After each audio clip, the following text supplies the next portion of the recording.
episode 23 of Spanish Answers. So, in honor of the big holiday coming up, this episode is all about Thanksgiving. Now, I know we have talked about fall and certain special foods for fall and things like that, so this episode won't be super long, but long enough. All right, so let's get started. As usual, let's go ahead and get started with some basic words. So, Thanksgiving Day, obviously, most important one if you're going to talk about Thanksgiving, is El Día de Acción de Gracias. El Día de Acción de Gracias. And to give thanks for something is to dar gracias. Dar gracias. You can also use agradecer, which is more along the lines of showing one's gratitude, expressing one's gratitude for something or appreciating it. So, for example, you could say, doy gracias por el pastel de calabaza. I give thanks for the pumpkin pie. Doy gracias por el pastel de calabaza. Or you could say, agradezco a mi madre por el pastel de calabaza. I expressed my thanks, or I expressed my appreciation to my mom for the pumpkin pie. Agradezco a mi madre por el pastel de calabaza. As you can tell, I love pumpkin pie. Pastel de calabaza. El pastel de calabaza. Best pie ever. If you disagree, that's totally fine. We can still be friends. But my world, pumpkin pie is the best. So, anyways, to be thankful for something is estar agradecido, or, for female, estar agradecida.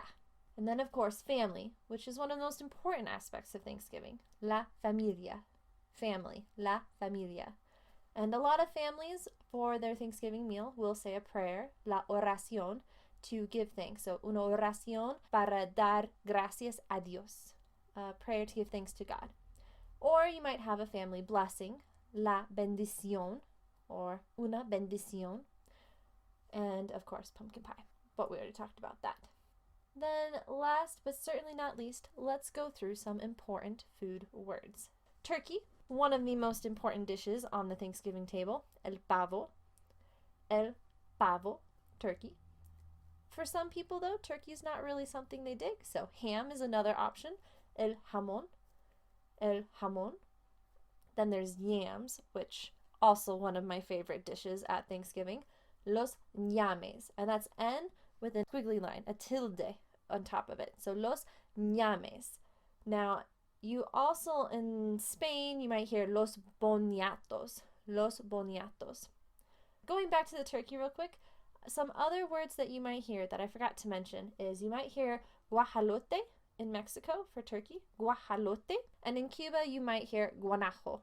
But be careful, because my understanding is that in Cuba or Mexico, guanajo can also mean stupid or foolish. So don't use it willy-nilly. Obviously, context is going to be key.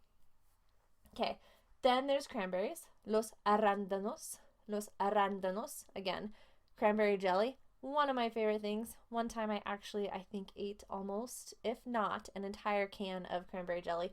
Did not feel well. Do not recommend that as a normal habit, but cranberry jelly is delicious as well. Then there is mashed potatoes. So, el puré de papas. El puré de papas.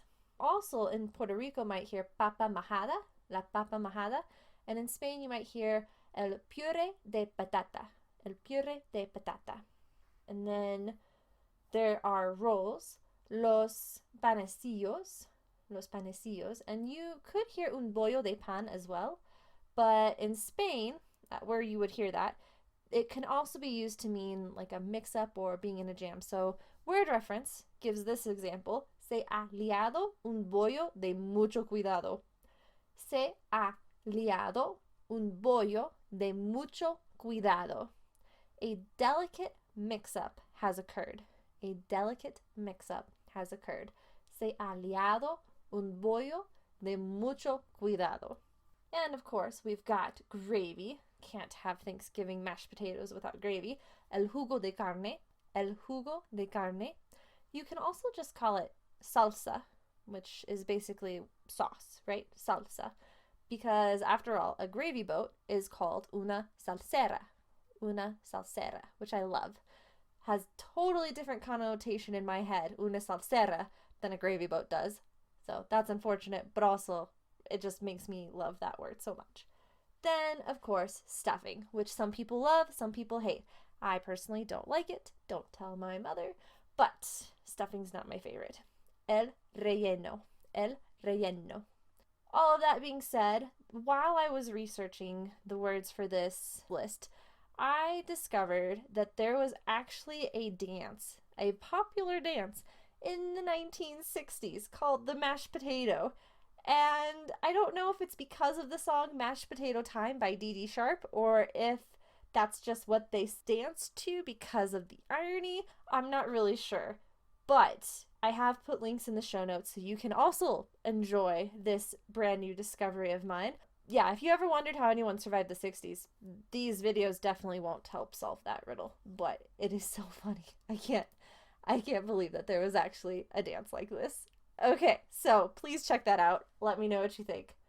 That's really all I have for today. If you have any questions or topics that you'd like me to discuss, please send them to me at contact@languageanswers.com.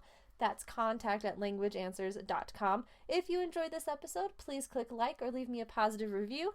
And if you don't ever want to miss another episode ever again, please hit subscribe, especially if you're on YouTube or Spotify, Apple, iTunes, or Google Play. You can find me there, also on Transistor. This episode is produced by Language Answers Limited at www.languageanswers.com.